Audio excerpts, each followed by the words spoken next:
আসসালামু আলাইকুম। আমি আজকে একটু পান খাইতেছি। তো আমাকে কিছুদিন আগে এক লোক প্রশ্ন করলো যে হুজুর, এই যে আমরা পান খাই, এই পান খানাতে কি সওয়াব হয় নাকি গুনাহ হয়? আমি বললাম, পানখানাতে পানখানা এটা মানে কি, এটা কেন খায় বা এটা খাওয়ার উদ্দেশ্য কি?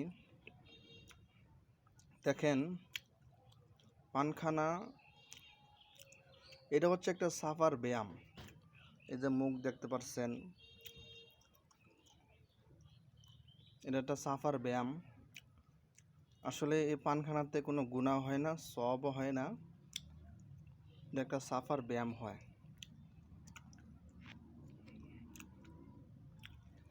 আশা করি সবাই বিষয়টা বুঝতে পারছেন।